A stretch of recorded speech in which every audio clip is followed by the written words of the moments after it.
Ok, pues hoy vamos a empezar hablando lo que es como ya dijimos, la patología de COVID y neumonía y tuberculosis. Vamos a empezar hablando acerca de la tuberculosis. La tuberculosis pues va a estar dada por el Mycobacterium tuberculosis, sin embargo, que es un bacilo ácido alcohol resistente que mide alrededor de 3 a 5 micras. Y sin embargo, existen otras especies de la micobacteria que pueden causar la enfermedad, como son la bovis africanum, la microtim. En el caso de este bacilo, el humano es el único reservorio. En cuanto a la transmisión, pues se transmite de persona a persona por medio de las microgotas, que van a medir entre 1 y 5 micras, las gotas de flush, que ya sea a través de estornudos, de tos, al hablar. Siempre en el presentar la enfermedad van a participar varios factores, tanto la fuente de exposición, la virulencia que presente el microorganismo, también participa lo que es el estado inmunológico de la persona. Por eso vamos a ver que hay diversas formas de presentarse, tanto la primaria como la secundaria. La primaria es aproximadamente el 5% de toda la población afectada. Y depende de un mecanismo que no se puede controlar la infección al tener contacto con el agente. Casi el 90% de las personas van a poder tener un adecuado control inmunológico, por lo que se puede desarrollar ya sea en la curación de la enfermedad, como vamos a ver más adelante, o se va a mantener de una forma latente y poder presentarse de una forma secundaria o postprimaria. Los signos característicos de la enfermedad normalmente es una disnea progresiva, fiebre de predominio nocturno, va a tener tos persistente, puede progresar hasta tener hemoptisis y se va a acompañar habitualmente de una pérdida de peso. Los factores de riesgo que se asocian a esta enfermedad pues son factores tanto de exposición como factores de desarrollo. Los factores de exposición significa, o sea, qué tan expuestos estamos a la gente, ya sea por medio de zonas endémicas, como son como estamos en Asia, África, Rusia y sobre todo América Latina. Las condiciones socioeconómicas bajas, ya sea por exposición de trabajo o porque no tienen la adecuada atención a la salud. En cuanto a los usos de drogas intravenosas, puede ser tanto para la exposición de la gente como el desarrollo de la enfermedad, y las características de hacinamiento, que también se da en un contexto de un estatus socioeconómico bajo. En cuanto a factores de riesgo de desarrollo de la enfermedad, van a estar con mayor riesgo las personas de los extremos de los polos de la vida, menores de 4 años o 5 años y mayores de los 60 años, así como los pacientes que tengan alguna enfermedad, ya sea crónico-degenerativa, diabetes, hipertensión, enfermedades renales, desnutrición, los que estén asociados al alcoholismo o tabaquismo, así como procesos de malignidad como la leucemia o sea de cuello y cabeza también se ha relacionado bastante, y pacientes que presenten enfermedades que condicionen un estado inmunológico deficiente, como los que son artritis reumatoide y lupus, que también se asocia al uso del tratamiento biológico, que sobre todo para esos pacientes a nosotros nos piden los controles para valorar si no presentan una manifestación de tuberculosis y valorar el seguimiento del tratamiento. La OMS ha estado involucrada en esta enfermedad, ya que se trata de una enfermedad de, de magnitud pues, mundial. Se calcula que alrededor de 4.500 personas mueren al día por este padecimiento y 30.000 nuevos casos al día se pueden estar registrando. Desde aproximadamente 1980 empieza la vigilancia epidemiológica de esta enfermedad, y como se nota un aumento de casos, empiezan a hacer diversas intervenciones. El último recuento en México de las enfermedades de casos nuevos son del 2016, la última estadística, donde los principales estados afectados van a ser Veracruz, Baja California, Guerrero, Tamaulipas, Sonora, y pues Yucatán presenta un 3% de casos nuevos. Sin embargo, pues no son estadísticas que están actuales al año.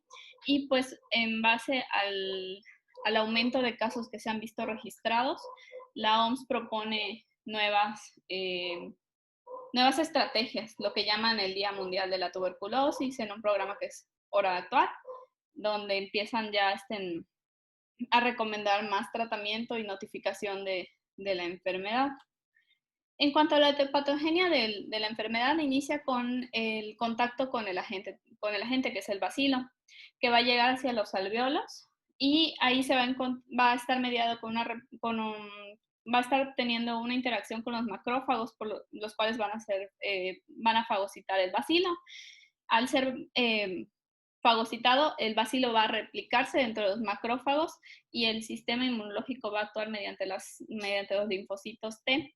Si se logra detener la enfermedad en ese punto, se formaría lo que es, lo que es la lesión primaria, lo que es el tuberculoma, y se curaría, lo que puede dejar los cambios cicatriciales. En el caso de que solo se pueda detener o no se pueda controlar, lo primero que ocurre es una diseminación linfática que va a dar manifestación a los primeros hallazgos que podemos encontrar de la enfermedad y normalmente progresa a una enfermedad pues primaria. Si lo logra contener porque tenemos una adecuada respuesta inmune, puede quedar en una fase que significa latente, que va a tener ciertos cambios que hay que vigilarlo porque significa que la enfermedad se va a desarrollar posteriormente. Aquí podemos encontrar un algoritmo que normalmente es donde inicia la vigilancia y nuestro papel en esta enfermedad. En un paciente donde se detectan ya sea signos, síntomas o factores de riesgo, lo primero que se les pide es una radiografía. Esa es la valoración inicial de la tuberculosis. Si esa paciente es VIH positivo sobre todo, se le da un seguimiento, ya sea que los cambios radiológicos sean positivos o negativos. Se le continúa con el cultivo bacteriológico y de ahí se define el tratamiento. Si el paciente es VIH negativo, pero sus hallazgos son sugestivos de una tuberculosis, igual se continúa con el estudio bacteriológico y dependiendo ya se decide o no iniciar el tratamiento o se puede seguir investigando por medio de otros estudios como la PCR. Y en el caso de que ambos resulten negativos, pues ya se detendría la investigación del paciente. En eso es lo que influye la clasificación que mencionaba el doctor, la clasificación clínica radiológica, que nos va a, 5 tipos de pacientes, que hay el paciente 6 tipos desde el 0, que no tiene la exposición y por lo tanto, tanto su historia clínica como los laboratorios y los hallazgos radiológicos van a ser negativos. El paciente que sí cuenta con la exposición, sin embargo, no tiene laboratorios correspondientes que se tienen que hacer 10 minutos antes, 10 semanas después de la primera exposición.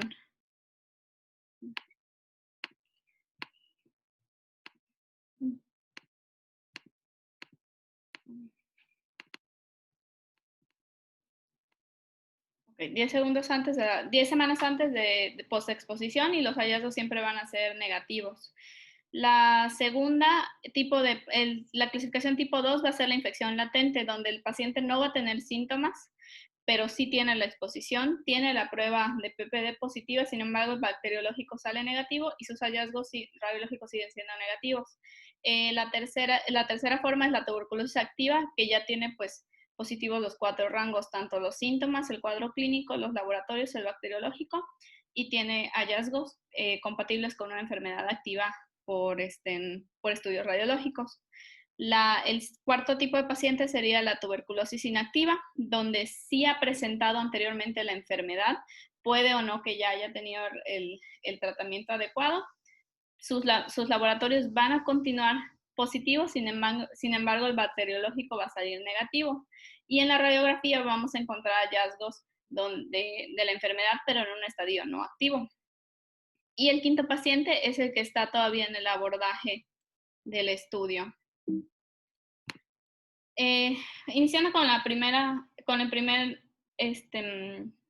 presentación de la tuberculosis, se trata de la primaria. Anteriormente se consideraba que la primaria era exclusiva de la infancia y la secundaria de los adultos. Sin embargo, ahora se ha visto que hasta un 35% de los adultos pueden presentar una forma primaria. Al inicio de la enfermedad podemos encontrar hallazgos radiológicos normales, sin ninguna característica que nos sugiera la enfermedad. Los principales hallazgos de una tuberculosis primaria van a estar dados en relación a linfadenopatías, consolidaciones y derrames, así como los nódulos que pueden ser periliares igual.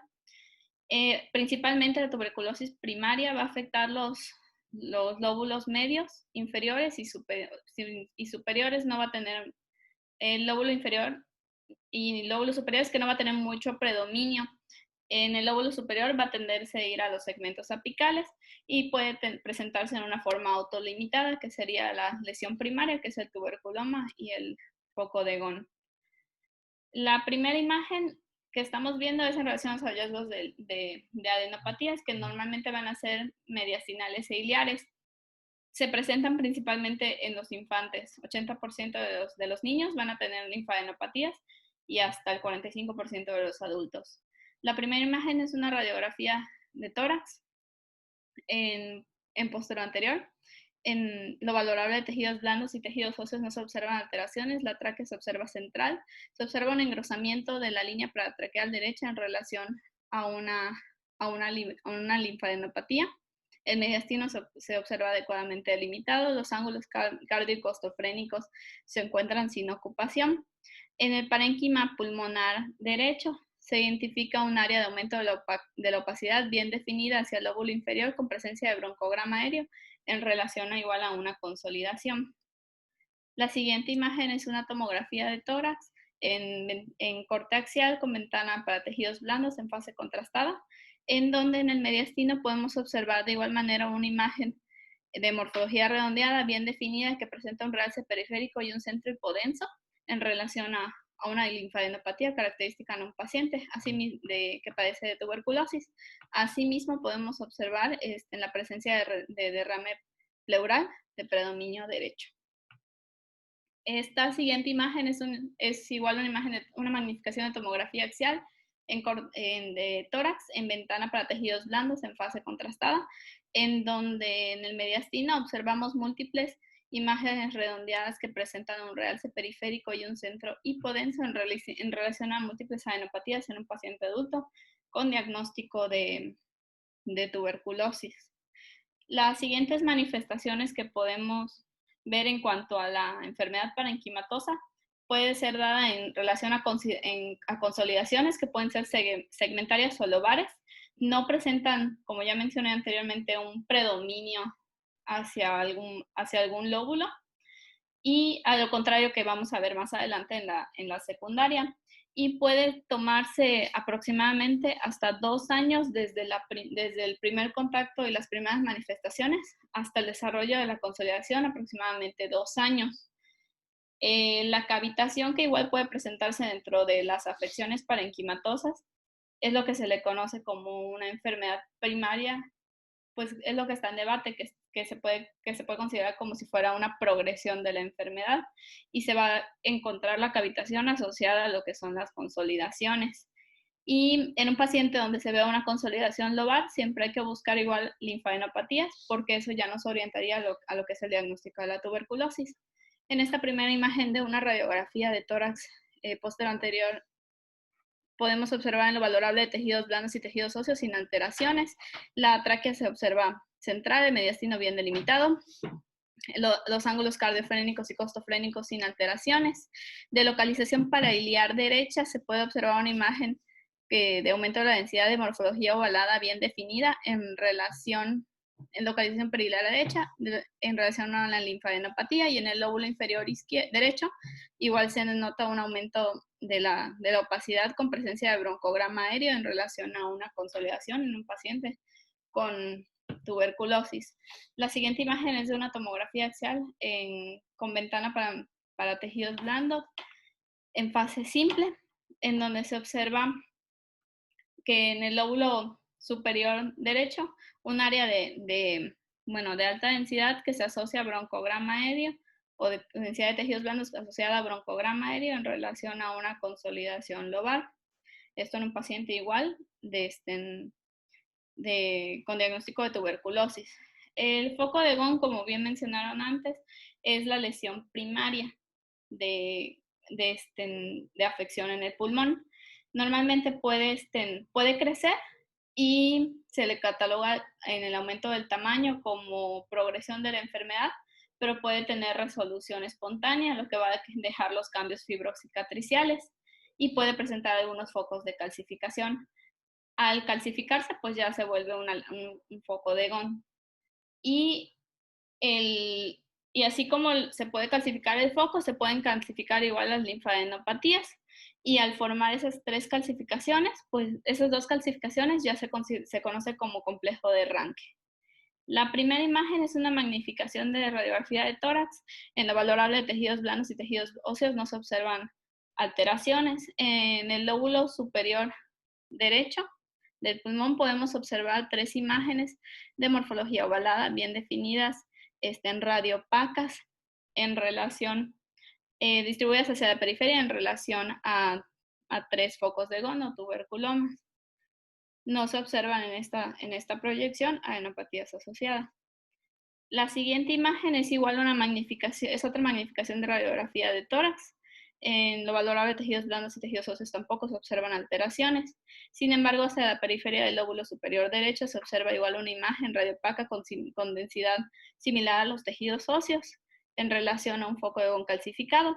Y de localización parailiar ipsilateral se puede observar igual una imagen de morfología redondeada bien definida, radiopaca igual con presencia de calcificaciones en relación a la linfadenopatía calcificada, lo que ya constituiría el complejo de Ranke.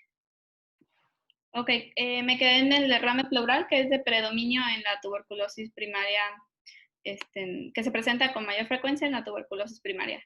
Es una imagen de tele de tórax en postura anterior. En lo valorado de tejidos blandos y tejidos óseos no se observan alteraciones. La tráquea central, el mediastino se observa ensanchado por la presencia de linfadenopatías bilaterales a nivel paratraqueal. Y la silueta cardíaca se observa, no se puede delimitar adecuadamente por la presencia de material de similar densidad que ocupa ambos ángulos costofrénicos de predominio izquierdo, observando el signo del menisco en ambos lados en relación a un derrame pleural. Y hacia la topografía de ambos lóbulos inferiores del pulmón se observan áreas de aumento de la densidad asociadas con broncograma aéreo en relación a las consolidaciones en un paciente de tuberculosis, que presenta tuberculosis. Este derrame, si se le llega a solicitar un ultrasonido, lo que vamos a ver es un derrame de tipo complicado, como lo demuestra esta imagen, que es una imagen de un ultrasonido de tórax con transductor convexo, en donde se observa la cavidad, la pleura se observa engrosada y la cavidad presenta contenido heterogéneo de predominio anecoico con múltiples septos ecogénicos en su interior en relación a un empiema en un paciente con tuberculosis.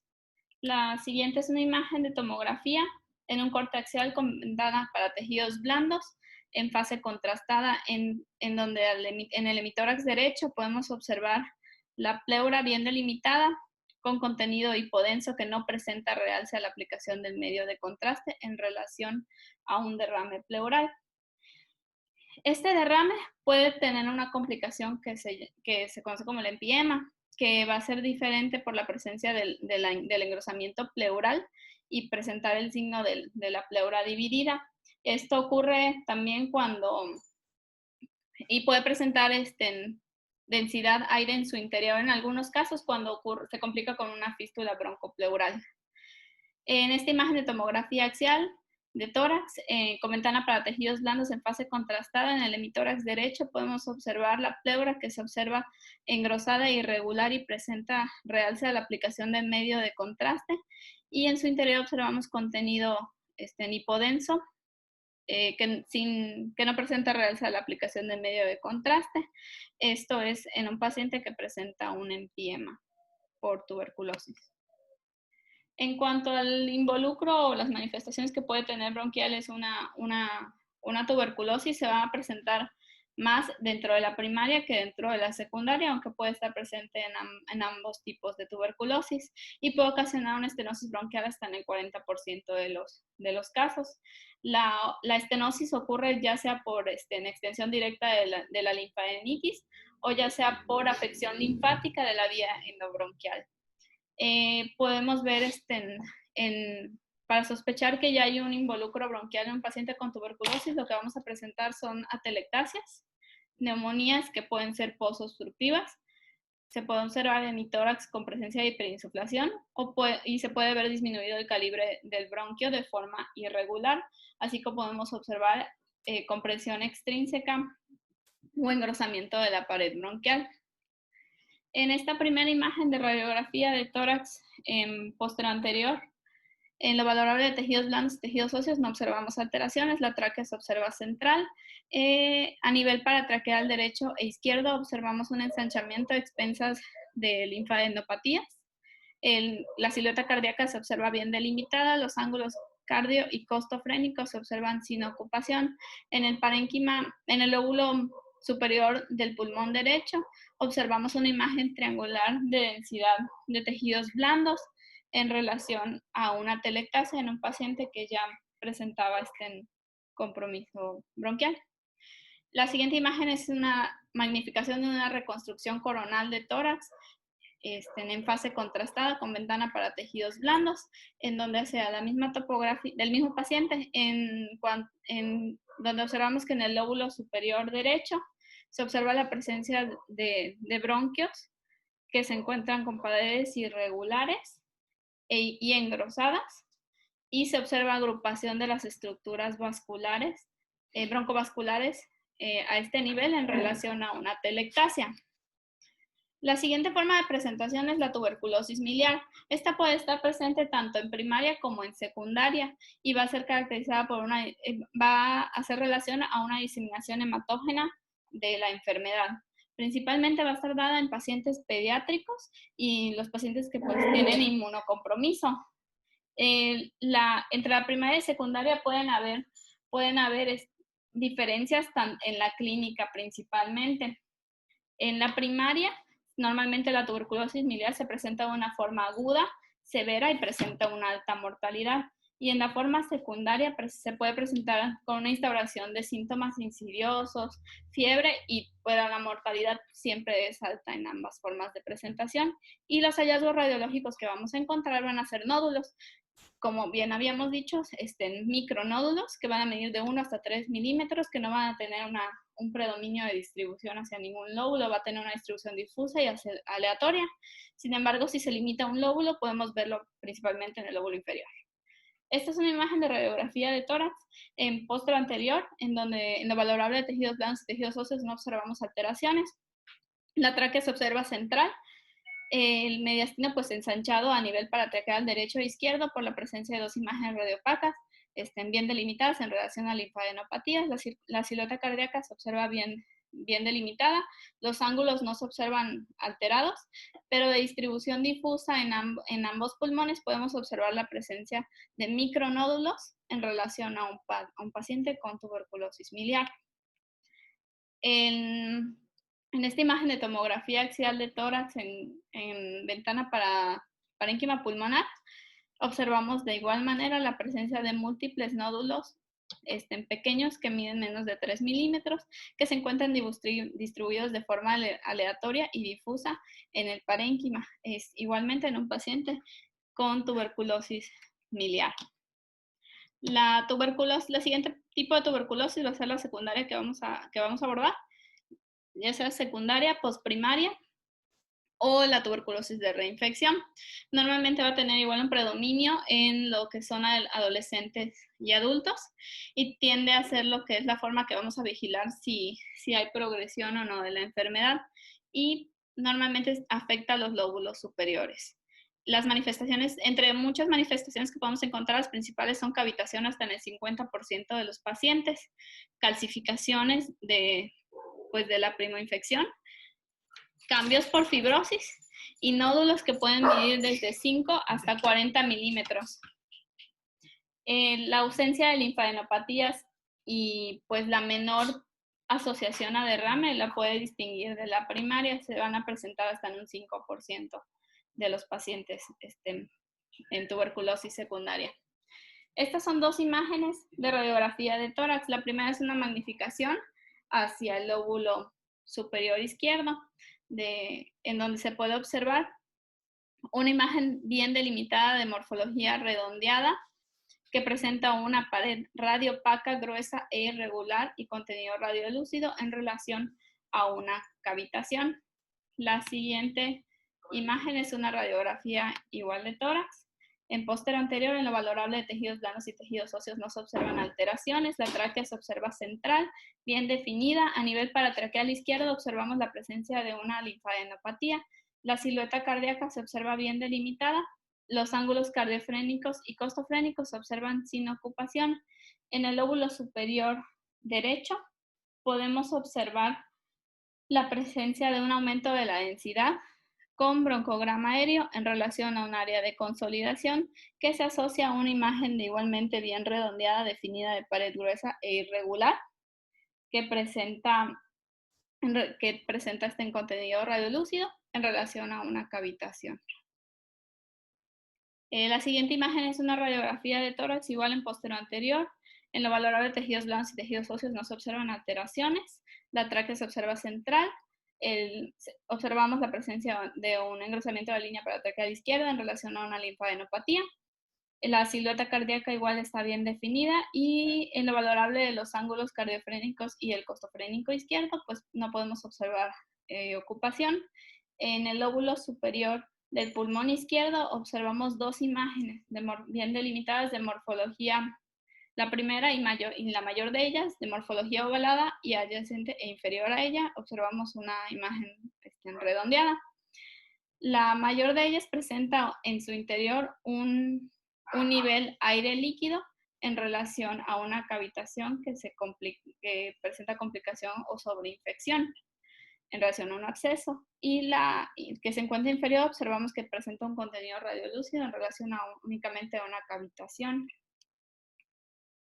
La siguiente es una imagen de tomografía axial de tórax con ventana para parénquima pulmonar, en donde se observa en el lóbulo superior, en el segmento posterior, una imagen redondeada, bien definida, de pared gruesa y de contenido de densidad aire en relación a una cavitación, y observamos asimismo una imagen similar en el segmento anterior del mismo lóbulo, que igualmente se trata de una calcificación, y se asocian a un patrón de alta densidad que presenta broncograma aéreo en su interior en relación a una consolidación en un paciente que presenta tuberculosis. La siguiente es una imagen igual de tomografía con ventana para parénquima pulmonar, una reconstrucción coronal, en donde se observa igual hacia el segmento apical del lóbulo superior derecho, una imagen bien delimitada, de morfología redondeada, de pared gruesa y con densidad de aire en su interior en relación a una cavitación.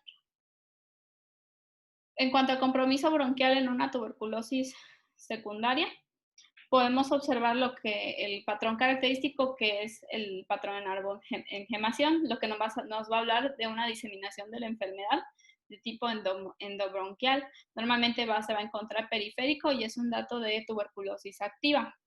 También puede presentar lo que es la estenosis bronquial y las atelectasias, así como en la primaria, pero es más característico este patrón. En esta imagen de tomografía axial de tórax en ventana para parénquima pulmonar se identifican múltiples nódulos de distribución centrilobulillar y peribroncovascular. En algunas áreas tienden a confluir con presencia de broncograma aéreo, esto de distribución en ambos pulmones en relación a un paciente con tuberculosis que presenta el patrón de árbol de engemación. El derrame pleural sí se puede encontrar, aunque va a ser en menor frecuencia que en la primaria, como ya había mencionado antes. Este tipo de derrames pueden estar presentes durante una tuberculosis latente en la vigilancia del paciente, o pueden resolver y pueden volver a presentarse. Normalmente cuando resuelven o es un derrame ya de varios años de evolución, pueden presentar las calcificaciones periféricas. En esta imagen de tomografía de tórax en un corte axial con ventana para tejidos blandos en fase simple, observamos en el hemitórax derecho la pleura que se observa engrosada e irregular con la presencia de calcificaciones asociadas y de contenido hipodenso que presenta contacto con los tejidos blandos en la pared del hemitórax derecho posterior en relación a un empiema en un paciente con TB postprimaria. La tuberculosis latente, como ya habíamos mencionado antes, corresponde al paciente que tiene hallazgos positivos por laboratorio, tanto la PPD como bacteriológico, sin embargo no presenta síntomas pues los hallazgos radiológicos pueden estar estables o pueden ya no coinciden con una tuberculosis activa. Entre los cambios que podemos ver de una tuberculosis latente pueden verse cambios fibronodulares o fibróticos que no presentan cambios durante 6 meses. Puede estar la presencia de granulomas o nódulos calcificados, así como las linfadenopatías calcificadas.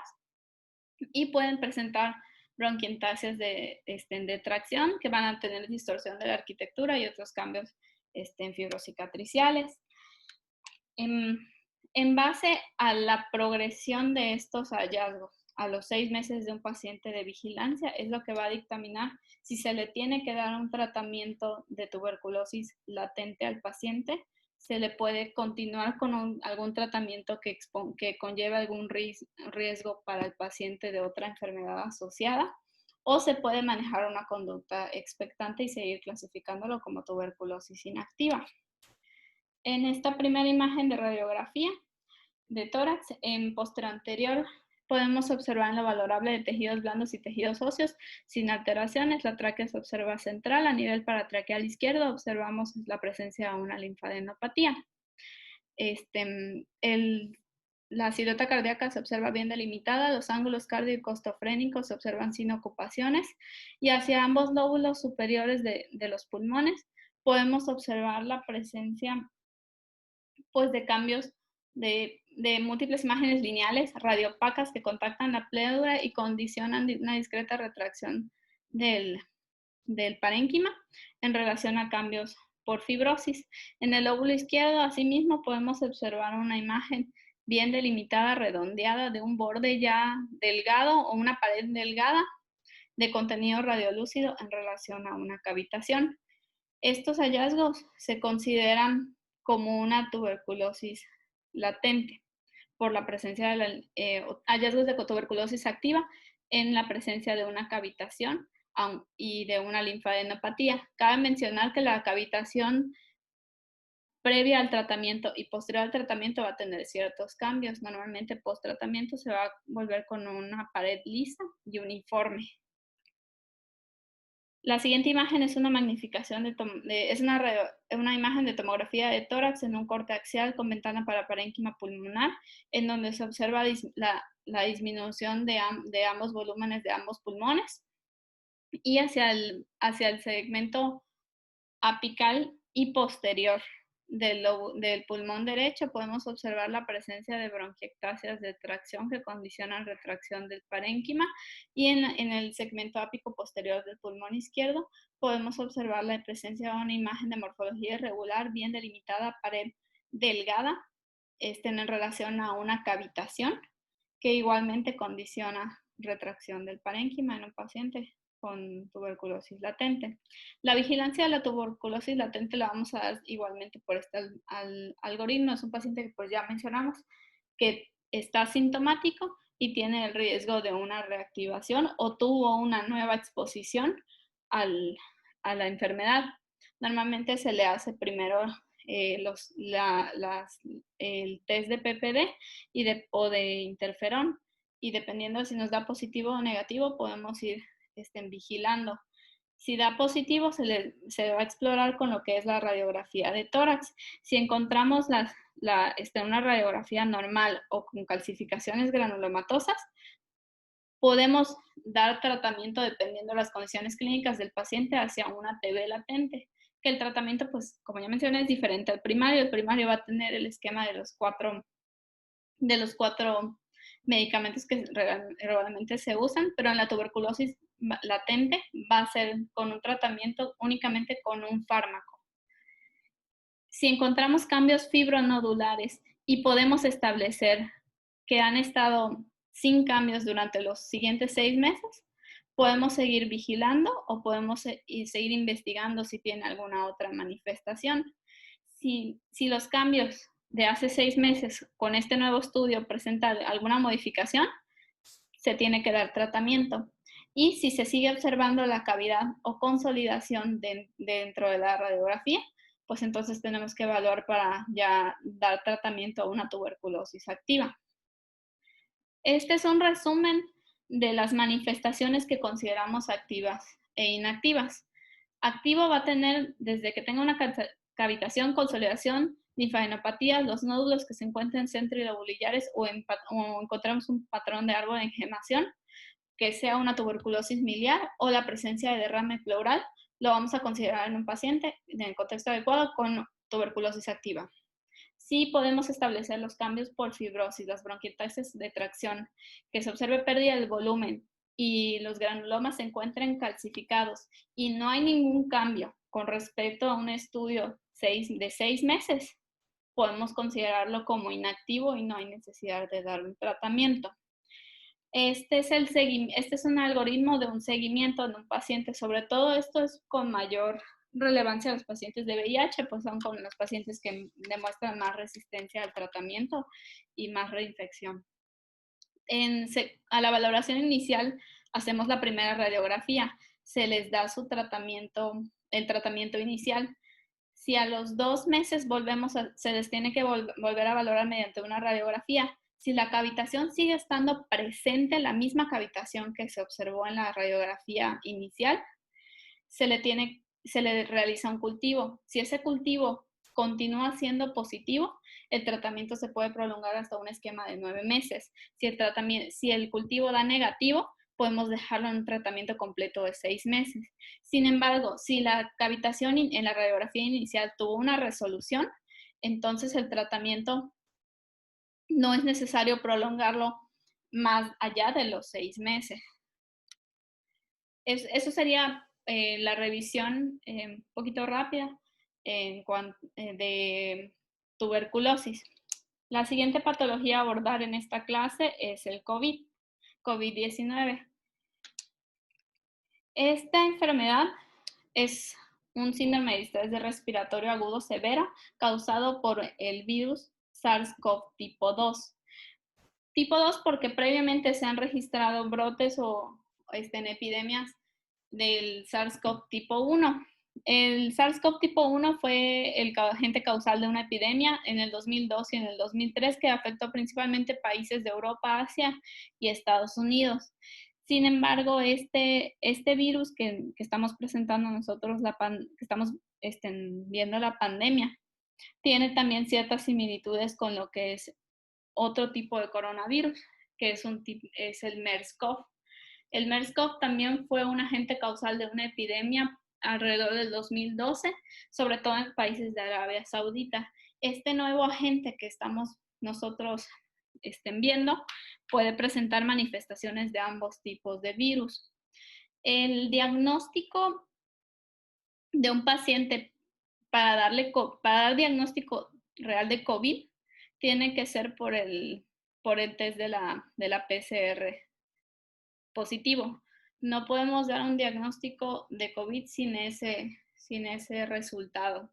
Actualmente se está viendo que presenta una incubación desde 5 días hasta 14 días y en algunos casos hasta 20 días desde la exposición al agente, y también hay una forma de presentación que es la sintomática. Clínicamente podemos ver en el paciente lo que es la presencia de tos, fiebre o picos febriles altos y fatiga, que son los 3 síntomas principales, además de que puede cursar con cefalea, odinofagia, disfagia. Otras manifestaciones como son diarrea, anosmia, rinorrea en menor frecuencia y dificultad respiratoria. Entre los síntomas atípicos que puede presentar son náuseas, vómitos, hemoptisis, parestesias y alteraciones del estado de alerta que incluyen las crisis convulsivas.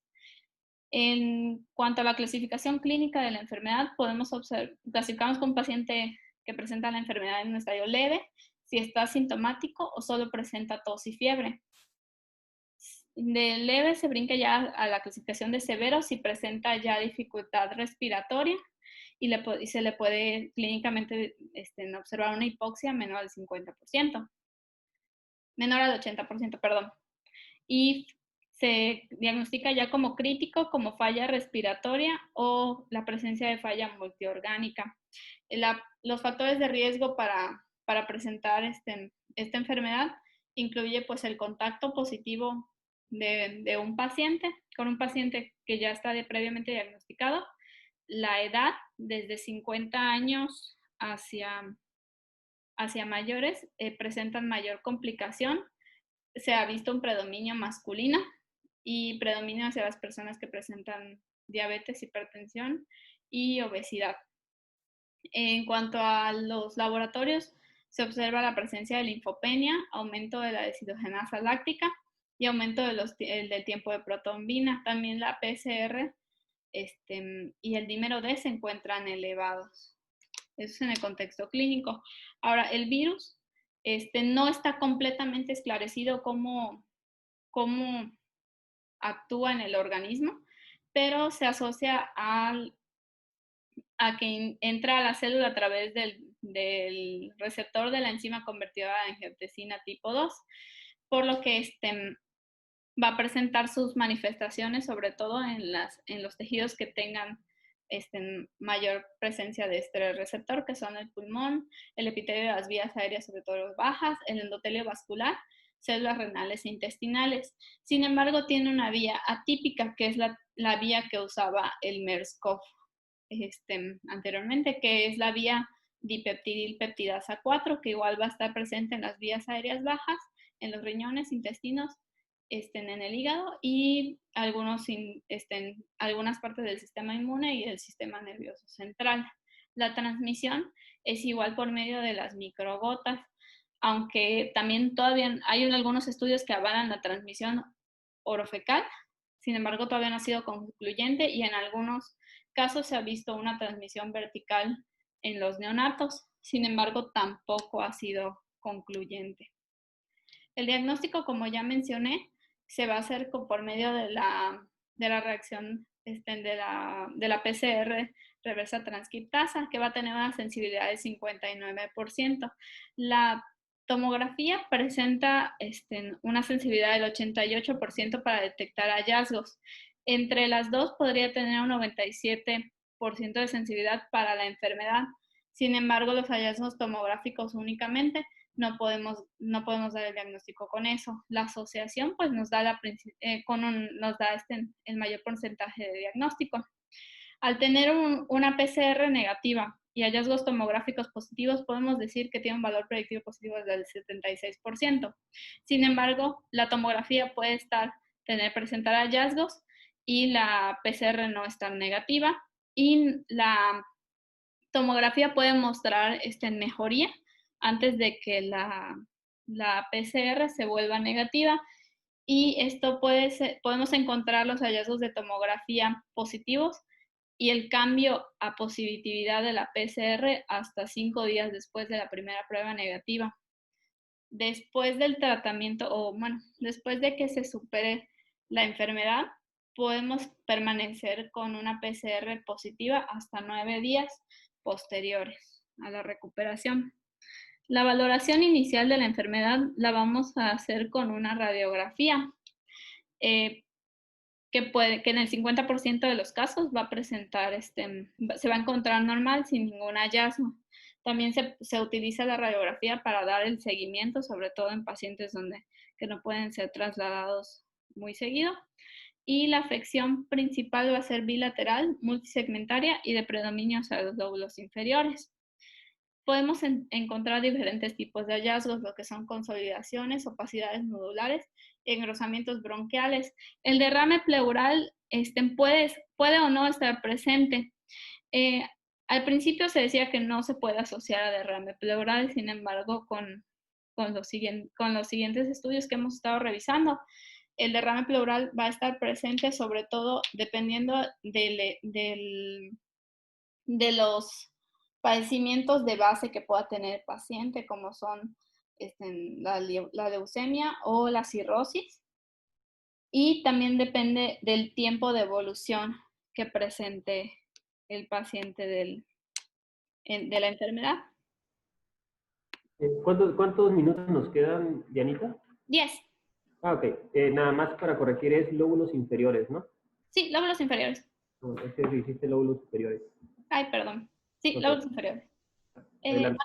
aviso como 2 minutos antes para que lo corte. Ajá, sí, para que no se corte así a la mitad de una explicación. ¿Va? Ok, sí. Vale, gracias. Sí, lóbulos inferiores, perdón. Esta es una imagen de radiografía, proyección posteranterior en lo valorable de tejidos blandos y tejidos óseos. No se observan alteraciones. La tráquea se observa central, el mediastino se observa bien delimitado, así como la silueta cardíaca, los ángulos cardio-costofrénicos sin alteraciones y no se observa ningún área de consolidación o patrón de alta o baja densidad en el parénquima pulmonar. Esto es consistente en los hallazgos normales que pueden encontrarse al principio. La siguiente es una imagen de radiografía de tele de tórax. En tejidos blandos podemos observar la presencia de material metálico, probablemente en relación a una bata. En lo valorable de tejidos óseos no se observan alteraciones. La tráquea se observa central y el mediastino se observa bien delimitado, así como la silueta cardíaca. Los ángulos cardio-costofrénicos se observan sin ocupación. Sin embargo, hacia la periferia del lóbulo superior derecho y del lóbulo inferior derecho podemos observar un aumento de la opacidad de forma mal delimitada en relación y que en algunas áreas presenta broncograma aéreo en relación a un paciente a consolidación en un paciente con PCR positiva para COVID. La progresión de la enfermedad va a ser normalmente, pues a la admisión del paciente normal va a estar dada alrededor de los 8 a 10 días desde el inicio de los síntomas, que es cuando ya puede aparecer las complicaciones respiratorias. Y la enfermedad va a ir progresando desde áreas mal definidas de aumento de la densidad hasta áreas de consolidación que pueden ocupar ambos lóbulos, ambos pulmones en la totalidad. Y vamos a ver un poquito más allá de esto, en cuanto a los tiempos, pero pueden presentar resolución o no. Esto es un ejemplo de la progresión de la enfermedad en un paciente que ingresó con el diagnóstico positivo de COVID. La primera es una imagen de AP de tórax. En lo valorable de tejidos blandos y tejidos óseos no observamos alteraciones. La placa se encuentra discretamente rotada, por lo que podemos observar que la tráquea está desplazada hacia el lado derecho, pero pues es por una mala técnica. El mediastino se observa bien delimitado y los ángulos cardio y costofrénicos no se observan ocupados por derrame. Sin embargo, hacia el pulmón, de predominio hacia el pulmón derecho, podemos observar áreas de alta atenuación que tienden a confluir y con presencia de broncograma aéreo. Y en el pulmón derecho y en el pulmón izquierdo podemos observar igual un patrón de alta densidad mal definido que no presenta áreas de consolidación aún. A las 4 horas se le vuelve a hacer un control a este mismo paciente, en donde se observan que las áreas ya se le observa material de monitoreo médico y presencia de cánula endotraqueal en los tejidos blandos. En cuanto a los cambios por el parénquima, podemos observar que el área de consolidación que se observaba periférica y hacia el lóbulo inferior ya se observa igualmente hacia de localización periliar, tanto derecha como izquierda. Sin embargo, pues el pulmón izquierdo aún presenta un patrón de aumento de la densidad mal delimitado. A las 24 horas, estas áreas de consolidación ya se observan más delimitadas. El pulmón derecho ya está ocupado en la totalidad por la consolidación y el lóbulo inferior izquierdo ya presenta igualmente el área de consolidación. A las 48 horas ya presenta lo que es la ocupación de ambos pulmones por la presencia de consolidaciones, ya en lo que se conoce panlobular, y a las 72 horas pues no se observa ningún cambio en relación a los hallazgos anteriores. Esto en un paciente pues que tristemente al final pues no sobrevivió. En cuanto a la evolución de la enfermedad en un estudio de Wuhan por Pan y asociados, se encontró que de los primeros 4 días podemos encontrar ya sean los hallazgos normales de una radiografía sin hallazgos adicionales que sugieran la enfermedad, o podemos encontrar esas zonas de alta densidad, de vidrio de substrado o consolidaciones que normalmente van a ser periféricas y multisegmentarias. Desde los 5 a los 13 días podemos ya encontrar lo que es el patrón de Crazy-Pevin o ya las consolidaciones que presenten un aumento de su extensión. Y más allá de los 14 días vamos a encontrar hallazgos variables, pueden ser hallazgos que tienden hacia la mejoría o hallazgos de complicaciones. Ellos dan un tiempo de hasta 26 días para la resolución del cuadro. Por radiografía podemos hacer un score que es basado en la valoración del edema pulmonar para diagnosticar la severidad de la enfermedad. Este score consiste en dividir cada pulmón en 4 segmentos que equivalen a 25% de todo el volumen pulmonar, y se le va a otorgar un punto a cada cuarto, por así decir. Y la suma de ambos pulmones nos va a dar lo que sería la indicación de la enfermedad, si es leve, moderada o severa. Si solo encontramos por el lóbulo, por el primer cuarto le vamos a dar un punto, por afección del 25 al 50%, o sea, de 2 segmentos, vamos a darle 2 puntos, del 51 al 75 ya podemos otorgarle los 3 puntos, y más del 75% de la afección de un pulmón otorga los 4 puntos. Y si en el score observamos afección de 1 o 2 puntos, lo clasificamos como leve, de 3 a 6 moderado, y más de 7 puntos ya se puede clasificar como severo. El pico de la severidad de la enfermedad se va a dar entre el día 10 y 12, sin embargo no hay una correlación clínica radiológica bien establecida. Pueden haber hallazgos que no se correspondan al tiempo clínico. Voy a poner 3 ejemplos. El primer ejemplo es una radiografía de tórax en proyección posterior, en donde la valorable de tejidos blandos y tejidos óseos no se observan alteraciones, el mediastino se encuentra bien delimitado, la silueta cardíaca igual se encuentra bien delimitada, y los ángulos cárdicos ostoprénicos se encuentran libres. En el lóbulo inferior del pulmón derecho se observa un área de aumento de la opacidad mal definido, en lo que equivaldría a un punto o menos del 25% de afección. Esto lo coloca en un estadio leve de la enfermedad. La siguiente imagen es igual a una tele de tórax, que en lo valorable de tejidos blandos y tejidos óseos no se observan alteraciones, la tráquea igual se encuentra central, el mediastino no se encuentra ensanchado, se encuentra bien definido, los ángulos se encuentran libres, y hacia los lóbulos inferiores de ambos pulmones podemos observar aumento de la opacidad con broncograma aéreo en relación a consolidaciones, lo que abarca aquí más del 20 al 50, que daría 2 puntos, y en el lóbulo, en el pulmón izquierdo, menos del 25%, y le otorgaríamos un punto. Eso daría 3 puntos y lo sitúa en un estadio moderado de la enfermedad. Ya se va a cortar la sesión. Voy a cerrarla y voy a volver a dar una invitación. ¿Ya fuiste el último grado? ¿Mande? Te falta el severo. El severo. Nada más termina el severo ya para iniciar el otro, ¿va? Ok.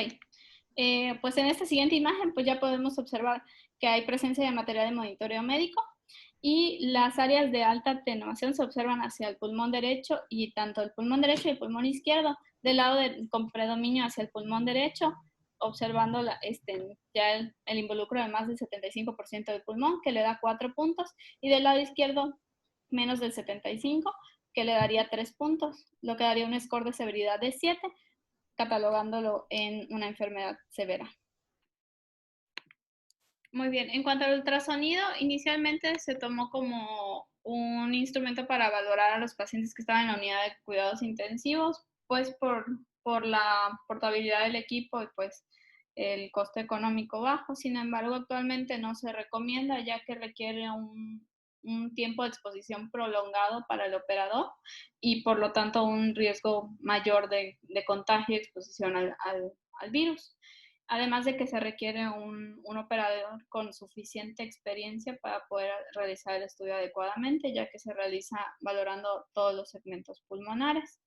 Tiene menor sensibilidad y especificidad que la tomografía, por lo que pues actualmente no se recomienda. Sin embargo, es importante conocer sus hallazgos y se debe realizar con un transductor lineal.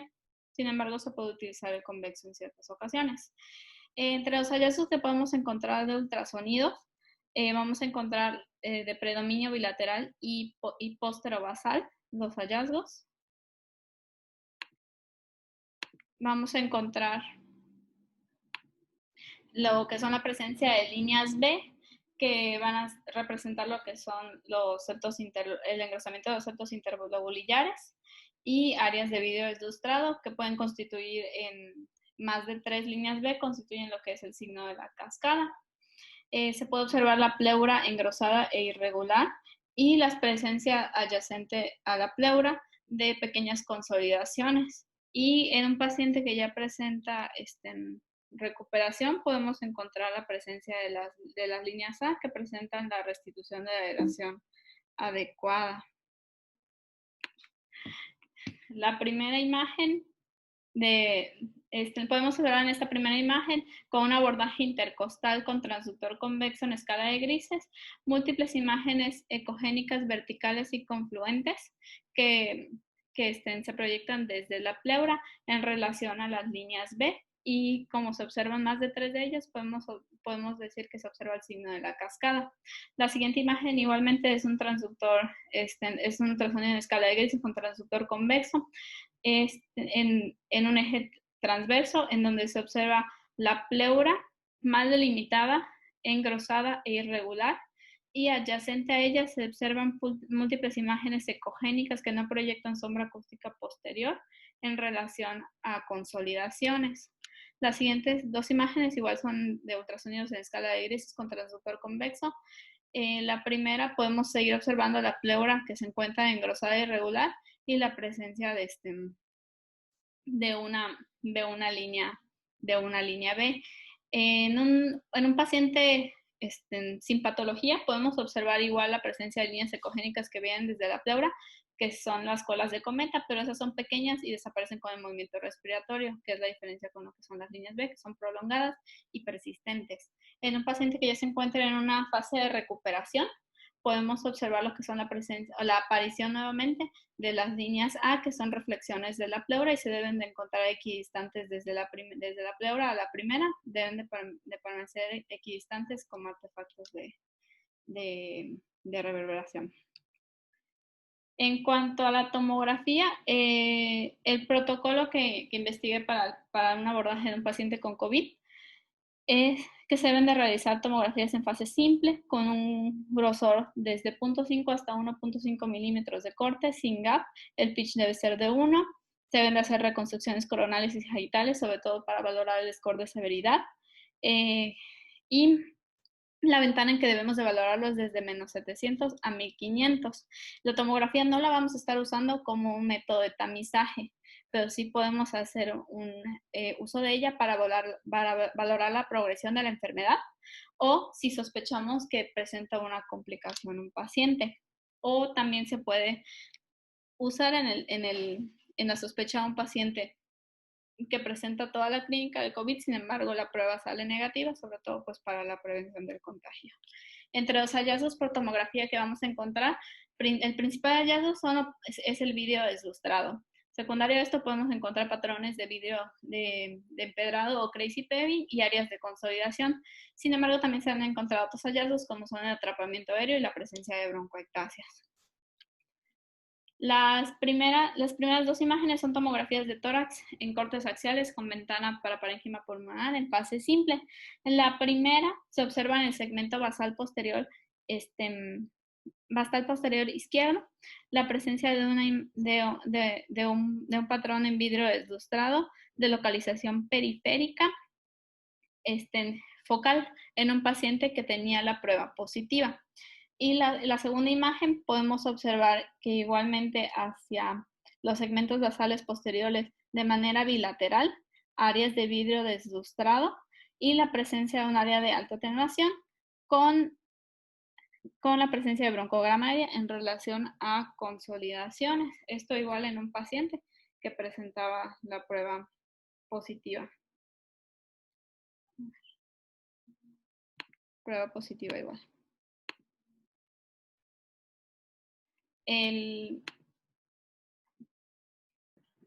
La siguiente imagen es una imagen de tomografía axial de tórax con ventana para parénquima pulmonar en fase simple, en donde se observa la presencia en los segmentos basal posterior y lateral de ambos lóbulos inferiores de los pulmones, presencia de área de un patrón de alta densidad con engrosamiento del intersticio interlobular. Eso que se encuentran alternadas con áreas en vidrio deslustrado de distribución difusa hacia esos segmentos. Estos engrosamientos del intersticio interlobular se conoce como el signo perilobular, que es un signo de una neumonía en organización, que igual es otro hallazgo que podemos encontrar en los pacientes con COVID. Las siguientes son dos imágenes de tomografía de tórax en cortes axiales con ventanas para parénquima pulmonar en fase simple. En la primera podemos observar en áreas de consolidación en el lóbulo superior derecho, en el segmento posterior y en el segmento medio, que presentan pues, la presencia de broncogramadia y se encuentran distribuidos de localización periférica. En el pulmón izquierdo, en el segmento igual ápico posterior, podemos encontrar áreas de alta atenuación que tienen focales en relación igual a consolidaciones y la presencia de algunas áreas de vidrio deslustrado. La segunda imagen presenta en el segmento posterior del lóbulo superior derecho pequeñas áreas de vidrio deslustrado que son focales y de localización subpleural. Sin embargo, en el pulmón izquierdo, en los segmentos ápico posterior y lingular superior, podemos observar un patrón de empedrado que tiende a confluir en áreas de consolidación y la presencia de broncogramadia, que igual se encuentra en distribución periférica. Ese es otro tipo de distribución que puede haber en los pacientes con COVID. Las siguientes dos imágenes se relacionan a otros hallazgos de tomografía que también que así como que al principio decían que solo podía tener manifestaciones periféricas, pues se vieron que pueden haber tres tipos de distribuciones. La periférica, que es la más frecuente, puede haber un tipo de distribución central y peribroncovascular, que esos son los dos ejemplos, y puede haber una combinación de ambas. Estas dos imágenes demuestran lo que es la distribución central y peribroncovascular. Son dos imágenes de tomografía axial con ventana para parénquima pulmonar en fase simple. En la primera imagen podemos observar en el segmento basal superior izquierdo un área de vidrio deslustrado de distribución peribroncovascular. Y en el mismo paciente se le realiza un seguimiento a los 5 días donde se identifica progresión hacia zonas ya de consolidación y engrosamientos perilobulares y la presencia de engrosamientos perilobulares hacia el mismo segmento y que alcanzan ya la periferia del pulmón. Las siguientes dos imágenes son un ejemplo de la tercer tipo de combinación donde podemos encontrar afección tanto peribroncovascular y central como afección periférica. Son dos tomografías de tórax en corte axial con ventana para parénquima pulmonar en fase simple.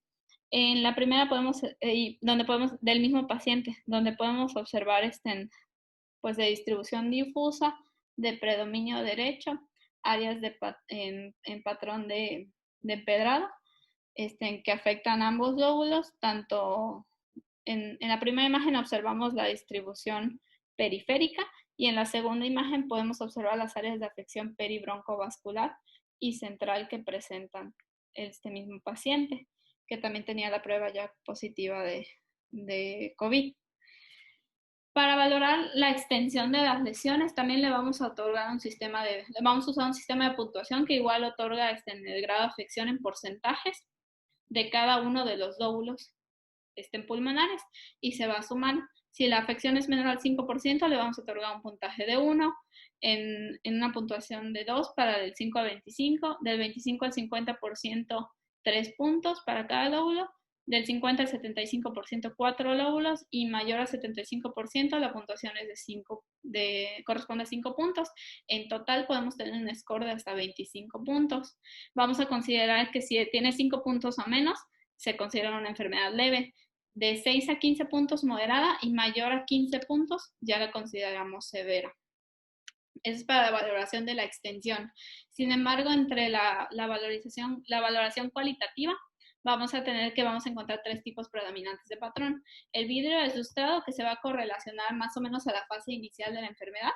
El patrón de crazy paving, que va a estar dado más en la progresión, ya en una fase de progresión. Y el tipo de patrón de consolidación, que corresponde a la letra C, que va a dar en una enfermedad ya avanzada. La siguiente imagen es un estudio de tomografía de tórax en corte axial con reconstrucción coronal y sagital en fase simple con ventana para el parénquima pulmonar, en donde se ven afectados de distribución difusa y ambos pulmones con el patrón de empedrado de predominio periférico. Sin embargo, este es un ejemplo porque a este paciente se le hace el score de severidad y se le otorga un score de 12 puntos, lo que equivale a una enfermedad moderada y corresponde a un tipo de patrón B. En cuanto ya a la estadificación de la afección pulmonar, me extendí en lo que es la estadificación que nos propone el sistema CORRAX, que vamos a dar la sospecha de un paciente con COVID-19 en base a los hallazgos que podamos encontrar. El grado 1, el grado 0 lo vamos a usar en un estudio no valorable, ya sea por técnica o por paciente, que no podemos valorar completo el estudio. El CORRAX 1 va a corresponder a una baja sospecha de la enfermedad. Esto va a incluir lo que son hallazgos que son de patología no infecciosa o sin hallazgos, la tomografía. Podemos encontrar entre patología no infecciosa hallazgos por enfisema, los nódulos pericisurares o tumores o la presencia de fibrosis. El caso es que nos dé unos hallazgos que sean negativos a neumonías o que no sean sugestivos de neumonía. Eso equivale a una estadificación tipo 1. El tipo 2 nos va a dar una baja sospecha de la enfermedad, donde vamos a encontrar manifestaciones que pueden ser infecciosas, sin embargo, no propias del COVID-19, lo que son las bronquitis, bronquiolitis, las neumonías lobares, el absceso pulmonar, un patrón de árbol de gemación o una cavitación. En el CORRAX tipo 3 es no concluyente porque tiene manifestaciones tanto que pueden ser compatibles con el COVID como pueden ser compatibles de otra enfermedad. Como son el vidrio despulido pero de distribución periliar, o que tenga una distribución muy difusa que no involucre los lóbulos secundarios, que tenga la presencia de derrames independiente, pero pues que tenga un engrosamiento septal, por ejemplo, interlobulillar, y que no sea centrilobulillar, porque entonces ya nos diría que es un CORRAX 2, o que se encuentren cerca de la pleura, que nos diría que ya es un 4. Estos son como que los patrones sugerentes de una neumonía en formación, que no podemos excluir la sospecha del COVID. En un CORRAX tipo 4 es una alta sospecha para el paciente de padecer la COVID-19. Son los hallazgos típicos del COVID, sin embargo no podemos excluir el diagnóstico de cualquier otra neumonía. Y en el quito, por ejemplo, la distribución peribroncovascular, que aunque no es lo más común, pero podemos encontrarlo. O que sean hallazgos que se añaden a una patología preexistente. En el tipo 5 va a ser una sospecha bastante alta de COVID, que ya son las manifestaciones características que ya revisamos previamente. Y en el sexto es los hallazgos que encontremos, pero en un paciente que tiene ya la prueba positiva.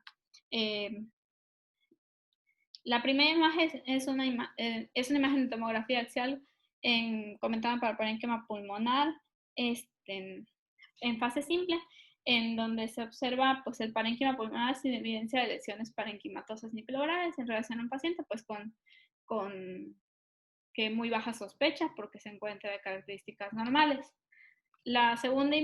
Estas dos imágenes son igual de tomografía axial de tórax en ventana para parénquima pulmonar en fase simple. En la primera podemos observar la presencia de bronquiectasias y la presencia también de engrosamientos discretos de la pared bronquial.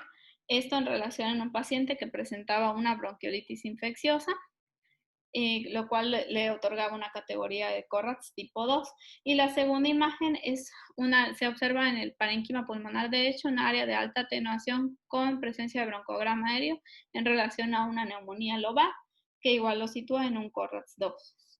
Las siguientes dos imágenes corresponden al estadio de Corrats 3, son igual imágenes de tomografía axial comentadas para parénquima pulmonar en fase simple.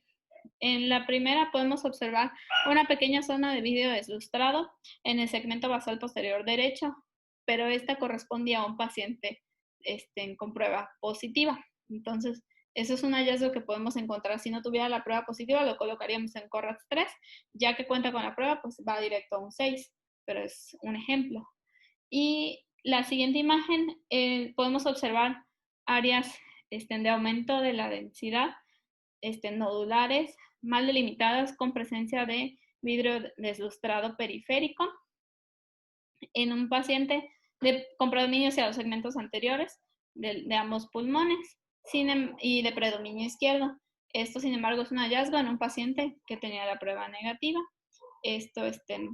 Pero, sin embargo, como lo colocan un Corrats 3 por tener esos hallazgos. Las siguientes dos imágenes son igual de tomografía axial comentada para parénquima pulmonar en fase simple, en cortes axiales. En la primera podemos observar que hacia la presencia de áreas de vidrio despulido en el pulmón izquierdo en sus segmentos anteriores de distribución peribroncovascular, que son sugerentes o sugestivas de COVID. Y la segunda imagen se observan en ambos parénquimas pulmonares la presencia de zonas de alta y baja densidad en que se alternan entre ellas y presentan también asociadas áreas de vidrio despulido que se encuentran limitadas por la cisura en un paciente que presenta una alteración, una enfermedad enfisematosa previa, pero sin embargo son hallazgos superpuestos a esa enfermedad de base y lo colocan en un Corrats 4. Las siguientes son dos imágenes de tomografía en cortes axiales, comentada para parénquima pulmonar en fase simple, en donde se observan la presencia de áreas de vidrio deslustrado en la primera, hacia ambos pulmones, de predominio periférico, mal definidas en relación a un paciente con alta sospecha de COVID. Y en la siguiente imagen podemos ver la presencia de un patrón de empedrado o de crazy paving que tiende a confluir con presencia de algunas consolidaciones hacia los segmentos anterior y apico posterior del pulmón izquierdo. Esto en un paciente igual con alta sospecha de COVID. Pues la sexta, como ya mencionamos, es la correlación con la PCR positiva. Ya para terminar, vamos a hablar un poquito acerca de las complicaciones del COVID. Aunque sus mecanismos no están 100% dilucidados, se ha visto que en estos pacientes que presentan la enfermedad tienen una tendencia aumentada a presentar ya sea enfermedad tromboembolítica, ya sea que se presente como trombosis venosa profunda o la presencia de trombosis de tromboembolia pulmonar o la presencia de infartos agudos al miocardio como lesión y lo que va a provocar las lesiones cardíacas, así como en estudios del sistema nervioso central se ha encontrado la afección de leucoencefalopatías y microhemorragias. La presencia de microhemorragias se ha asociado también al uso prolongado de la ventilación y pues son parte de las complicaciones tanto isquémicas o hemorragias que podemos encontrar a nivel del sistema nervioso central, además de otras complicaciones como son la sepsis. Las primeras son dos imágenes de un estudio de tomografía en cortes axial y reconstrucción coronal con ventana para tejidos blandos en fase contrastada, en donde hacia la arteria lobar inferior derecha podemos encontrar la presencia de una imagen de morfología bien delimitada, irregular, en que no presenta captación a la realza al medio de contraste en relación a la presencia de un trombo en un paciente que tenía la prueba positiva para COVID y a los 4 días de su ingreso presenta complicaciones de falla respiratoria aguda y se diagnostica la tromboembolia pulmonar asociada. Estas son dos imágenes igual de un ultrasonido en escala de grises con transductor lineal hacia topografía de una vena femoral, en donde en la primera imagen observamos la luz del vaso con presencia de una imagen de morfología regular, bordes irregular, hipoecoica, que no presenta sombra acústica posterior, que a la aplicación del Doppler color en un eje transversal podemos observar la ausencia de la saturación de color y que a la compresión pues no se encuentra compresible. Esto en relación a un trombo en un paciente que tenía prueba de SARS-CoV positiva y presentó datos de una trombosis venosa profunda. Entre las manifestaciones del sistema nervioso central podemos observar lo que son la presencia de hiperintensidades a nivel de la sustancia blanca y a nivel de la sustancia cortical. Estas son 3 imágenes de resonancia magnética ponderadas en FLAIR, en difusión y en mapa de ADC, en donde se observa pues hacia los centros semiovales y la presencia y la sustancia blanca profunda, una intensidad de alta señal que en la presencia de difusión se encuentra hiperintenso y no presenta restricción a la difusión en relación a un paciente con leucoencefalopatía. Digo que sí presenta restricción en un paciente de leucoencefalopatía. La siguiente es una imagen igual de axial de cráneo de una resonancia magnética ponderada en una secuencia de susceptibilidad magnética en un paciente que tenía la prueba positiva, en donde se observan múltiples imágenes puntiformes con ausencia de la señal de distribución yuxtacortical y sobre todo alrededor de los surcos en relación a microhemorragias en un paciente que se encontró con ventilación prolongada. Y las siguientes 3 son imágenes igual de resonancia magnética en cortes axiales, ponderadas en FLAIR, en difusión y en un FLAIR con contraste. Se observa, además de la hiperintensidad ya antes mencionada de los centros semiovales y de la sustancia profunda, se observa un área igual de alta señal hacia el lóbulo frontal, que en la secuencia de difusión se observa igual con alta señal y se observa la presencia de desborramiento de los límites de los surcos. No presento aquí el mapa de ADC, pero mencionaba que tenía una señal baja en el mapa de ADC y que la aplicación del contraste presenta en un realce leptomeningio. Esto igual en relación a procesos pues ya de encefalitis y leucoencefalopatía en un paciente con prueba de COVID. Y pues actualmente no tenemos tratamiento para esta enfermedad, lo único que tenemos es ni vacuna, lo único que tenemos es la prevención mediante la sana distancia, las medidas de higiene, el aislamiento social y pues para nosotros que estamos en el hospital, pues el equipo de protección adecuado. Y eso sería todo por mi parte.